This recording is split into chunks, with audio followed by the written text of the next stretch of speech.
So I got something super cool for you today on Mike Din. I've been totally obsessed with this case since it happened, and I couldn't wait to talk about it with you. Oh my gosh, yes, the Gabby Petito case. I've been diving into this one for days now. It's absolutely heartbreaking, but also so important to discuss, you know? The whole thing just really shows how appearances can be so deceiving. Exactly. For those who don't remember, Gabby Petito was this 22-year-old woman who was murdered by her fiancé Brian Laundrie in 2021 while they were on what was supposed to be this dream van life journey across America. Right. They had this whole plan to travel the country in their 2012 Ford Transit Connect van. And Gabby was documenting everything on social media. She was really trying to build herself up as an influencer and share their adventures together. But behind those perfect Instagram posts and that one YouTube video she managed to publish, there was something much darker going on, wasn't there? Absolutely. What looked like this picture-perfect relationship on social media was actually incredibly toxic behind the scenes. And that's what's so chilling about this case, you know? The contrast between what she was showing the world and what was actually happening to her. I think that's why so many people connected with this story when it broke. We all post our highlight reels online, but how many people are hiding something really terrible behind those smiling photos? It's terrifying to think about. And in Gabby's case, by the time people realized something was wrong, it was already too late. She should be turning 26 this year, but instead, her life was cut tragically short by someone who was supposed to love her. So today we're going to dive into the reality behind those social media posts. What was actually happening between Gabby and Brian? And how did their relationship deteriorate to the point of murder? So, Adrian, when we look at Gabby's social media, it's almost haunting to see how different it was from what was actually happening. What was she trying to show the world versus, the reality? It's so fascinating and tragic at the same time. On Instagram and in that one YouTube video she posted, Gabby was really trying to portray this carefree, adventurous lifestyle, right? Beautiful shots of nature, the two of them looking happy together, making their little van all cozy and decorated. She had this whole aesthetic going that was very, very aspirational. This is the dream, traveling with your partner, living minimally, experiencing all these amazing places. I think a lot of people were drawn to that dream, right? The freedom of it all. Exactly. The van life movement was really, really gaining momentum at that time, and Gabby was genuinely passionate about it. She spent hours editing that YouTube video, designing her social channels, documenting their stops at places like Zion National Park and Bryce Canyon. She was putting everything into making this dream work, you know? That Ford Transit Connect van they had customized was literally supposed to be their home for this grand adventure. But behind the scenes, things were very different, weren't they? Oh my God, yes. What we now know is that while she was posting these serene, happy moments, their relationship was deteriorating rapidly. Friends have since come forward saying that Gabby was becoming increasingly anxious and unhappy. There were serious controlling behaviors happening. There are accounts that Brian would take her ID sometimes so she couldn't go out without him. He'd get jealous if she talked about her future plans or career aspirations. That's so disturbing. And no one saw the warning signs? Well, that's the thing about abusive relationships. They often involve isolation. The more they traveled, the more disconnected she became from her support system. And remember that police stop in Moab, Utah? The body cam footage shows Gabby in distress, but the situation was completely mishandled. The officers actually seemed to sympathize more with Brian than with Gabby, who was clearly upset. I remember that footage. It's heartbreaking to watch now, knowing what happened next. It really is. And what's so tragic is that this YouTube journey, this thing that was supposed to be her big dream, it only produced a single video titled Van Life Beginning Our Journey. Just one 8-minute video on August 19th, 2021. And within days after posting it, she was killed. All those beautiful places she wanted to document, all those experiences she wanted to share. That dream ended almost as soon as it began. So, this Netflix docuseries that came out, American Murder, Gabby Petito, I found it really eye-opening. What did you think were the biggest revelations from it? Oh my God, it was incredibly well done, you know? What I think made it so powerful was how they used Gabby's own content. Her photos, her videos, and even her actual journal entries to tell the story. They used this voice recreation technology to read her journals aloud, and honestly, hearing her words that way was just chilling. It gave me goosebumps, you know what I mean? That must have been so intense for her family to hear. Absolutely devastating for them. And speaking of her family, the docuseries had these really raw, personal interviews with her parents and her step-parents that we hadn't seen before. They were so candid about everything. The directors, Julia Willoughby Nason and Michael Gasparo, they did an amazing job getting people to open up in a way that previous coverage just hadn't accomplished. What about friends? Did they interview people who knew Gabby and Brian? Yes, that was actually one of the biggest revelations for me. They spoke with some of Gabby's friends and even one of her ex-boyfriends who provided this completely different perspective on who she really was. And what was really telling was how they all described her relationship with Brian compared to her previous relationships. There was this pattern of control that became more and more obvious the further they got into their relationship. I'm curious about the investigators. Did they share anything new? They did. They really did. The investigators went into detail about how they pieced everything together, from the moment Gabby was reported missing to finding her body in that camping area. What struck me was how they described the disconnect between the digital footprint Gabby was creating and what the physical evidence was telling them. Like, they could literally track the deterioration of the relationship through texts and calls and then eventually the lack of communication. Mic'd Up has covered a lot of true crime cases, but this one feels different somehow. It does feel different because we're watching it unfold in real time on social media while these darker things were happening behind the scenes. The docuseries really hammers home how Gabby was trying so hard to make this relationship work.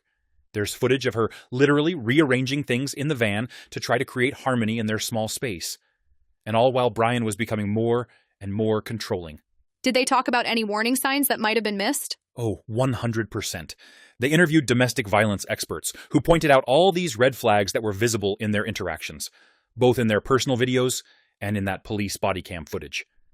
There was this one moment where Gabby was apologizing for something that was clearly Brian's fault, and the expert explained how that's a classic sign of an abuse victim taking blame to diffuse tension. It was heartbreaking to see it laid out so clearly in hindsight. So let's talk about the most difficult part of this whole case. When did they actually find Gabby's body? I remember it was somewhere in Wyoming, right? Yeah, so it was on September 19th, 2021, when they finally located her remains. The search teams found her in this remote area called Spread Creek within the Bridger-Teton National Forest in Wyoming. It's this beautiful, vast wilderness area that, should have been one of the highlights of their trip, but instead became this crime scene. Her body was found not far from where their van had been spotted by other travelers, and actually, some YouTubers who were traveling in the area had captured footage of their van, which helped investigators narrow down the search area. That's so eerie that other travelers unknowingly documented part of this tragedy. Totally. And what's even more haunting is that the area where she was found was actually visible in some of their own social media posts. Like, they had been posting these beautiful scenic shots from these same areas where this horrible crime would eventually happen. The investigators in the documentary explained how challenging the terrain was too. They were searching through these remote campsites, spread across miles and miles of wilderness. What did the autopsy reveal when they found her? The autopsy findings were, they were just brutal. The coroner officially ruled her death a homicide, and the cause was determined to be manual strangulation, along with blunt force trauma to her head and neck. The medical examiner estimated that she had been deceased for about 3 to 4 weeks before they found her body, which would place her death sometime in late August, right around the time her social media activity suddenly stopped. That's horrifying. Manual strangulation is so personal. Exactly. The investigators in the documentary really emphasized that point, that manual strangulation is not something that happens in a moment of passion or by accident. It takes sustained pressure for several minutes. It's deliberate.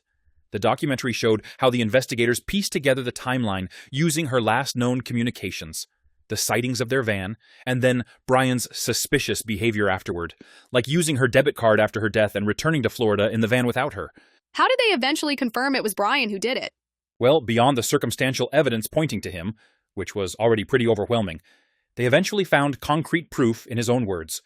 After they found Brian's remains in that Florida nature reserve in October 2021, they also recovered his notebook where he had written this confession. The FBI formally announced in January 2022 that they had reviewed all the evidence and determined that Brian was solely responsible for Gabby's death. The investigation seems like it was pretty straightforward once they found her body. In terms of identifying who was responsible, yes.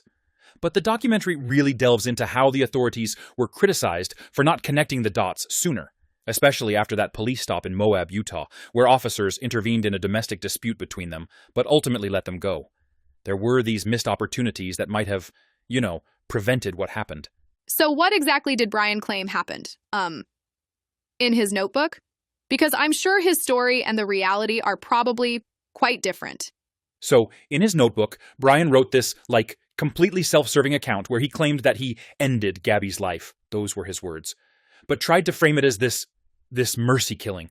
He wrote that they were crossing a stream, and Gabby was apparently injured so badly that she was in extreme pain, and supposedly begged him to end her suffering. It's such an obvious attempt to paint himself as some kind of compassionate figure, rather than, what he actually was, her murderer. That sounds like complete BS to me. Oh, absolutely. And Gabby's family felt exactly the same way. In the Netflix series, they completely rejected his narrative. I mean, Jim Schmidt, Gabby's stepfather, he said, and I'm quoting almost directly here, "We knew at that point we weren't ever going to get remotely close to the answers we were hoping for, because the only two people that truly knew what happened are now both gone." The family was just devastated that they'd never get the full truth. How did the family even find out about, when they discovered her body? That part is just heartbreaking. Jim Schmidt was actually in Wyoming, helping with the search efforts when they found Gabby's remains. And he had the impossible task of breaking the news to the rest of the family over a conference call. Can you imagine having to do that? He had to tell Gabby's mother, Nicole Schmidt, and her dad and stepmom, Joe and Tara Petito, over the phone that their worst fears had been confirmed. That's unimaginably difficult. Yeah, it really is. And what makes it even more frustrating for the family is that Brian's story just doesn't hold up to any scrutiny. The medical examiner's findings of strangulation and blunt force trauma don't align with some merciful end to suffering.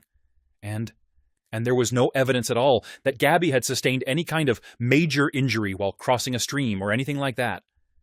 The autopsy findings directly contradict his version of events. Do we know why he would make up such an obviously false story if he was going to take his own life anyway? I think it really speaks to his character and his need to control the narrative right to the very end. Even in his final moments, he couldn't take full responsibility for what he did. The documentary suggests that this was consistent with the controlling behavior he exhibited throughout their relationship. He was manipulative in life, and he tried to manipulate the story even in death. It was his last attempt to paint himself as something other than what he truly was. I've been wondering about this since we started talking today. Were there warning signs in their relationship that people missed? Like, things that could have maybe prevented this tragedy? The docuseries really dives deep into this, and it's honestly heartbreaking because there were so many red flags that just weren't recognized until it was way too late. One of the most telling things is that Gabby, increasingly didn't even want to be on this trip with Brian anymore. The van life journey that she was so excited about initially had become this nightmare situation for her. What kind of warning signs are we talking about specifically? So, from interviews with Gabby's friends and family, there was this pattern of isolation that Brian created. He would, gradually cut her off from her support system. There were also these moments of jealousy and possessiveness that friends noticed. He'd get upset if she was talking to male friends or spending too much time away from him. And then there's the body cam footage from that police stop in Moab, Utah, which is just devastating to watch now. Right, I remember hearing about that police encounter. Yeah, that was probably the most visible warning sign. The officers who responded separated them for the night, but ultimately treated it as a mental health issue rather than a domestic violence situation. In the footage, Gabby appears visibly distressed, crying, and taking blame for the argument. And what's really striking is how Brian is super calm, very collected, even charming with the officers. That's actually a classic pattern in abusive relationships. The abuser can turn on the charm for authorities, while the victim appears emotional and unstable. Did the docuseries mention anything about her communication with her family during the trip? Absolutely. Her texts and calls became less frequent, and, according to her mom, sometimes didn't even sound like Gabby. And there's this devastating journal entry they feature in the documentary where Gabby actually writes about feeling trapped and scared. Her friends also noticed that in their videos and posts, she seemed different, less confident, more reserved. One friend mentioned that Gabby would sometimes cancel plans with her because Brian didn't want her to go out. That's so sad that these signs were there but not recognized in time. Right, and that's the tragedy of so many cases like this. The warning signs are often visible only in hindsight. Gabby's case has actually helped raise awareness about domestic violence warning signs, and I think that's part of why her story resonated with so many people. Because these patterns of control, isolation, and manipulation are unfortunately way more common than we'd like to admit. So, after everything we've discussed today, what do you think is the most important takeaway from Gabby's story? I think the most important thing, and this just really breaks my heart, is that Gabby's story is unfortunately not unique, you know? What happened to her happens to so many people trapped in abusive relationships. The isolation, the control, the manipulation, these patterns repeat over and over again. And I think if there's any silver lining to this absolute tragedy, it's that her case brought national attention to domestic violence in a way that few other stories have. I've been thinking about that too. The amount of media coverage was incredible. Yeah, and while some criticized the intense focus on her case, and there are valid points about missing persons cases involving people of color not getting the same attention, I think Gabby's family has done something really remarkable. They've channeled their grief into advocacy through the Gabby Petito Foundation, which aims to support organizations that help locate missing persons and assist victims of domestic violence. That's such a powerful legacy. It really is. And for anyone who wants to understand more about this case, the Netflix documentary American Murder, Gabby Petito it's just incredibly well done. It features those new interviews with Gabby's parents, her friends, that ex-boyfriend who shared some insights, and the investigators.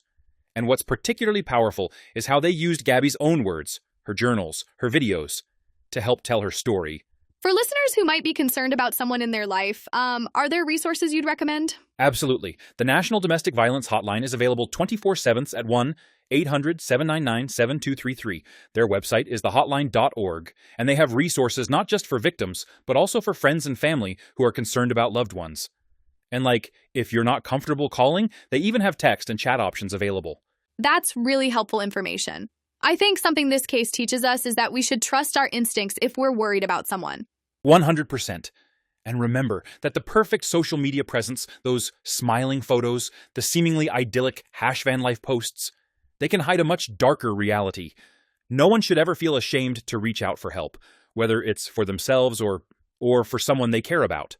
I think that's the perfect note to end on. This has been Mic'd Up. I'm Anna. And I'm Adrian. Thank you for listening. And please, if you or someone you know is experiencing domestic violence, don't wait. Reach out for help today.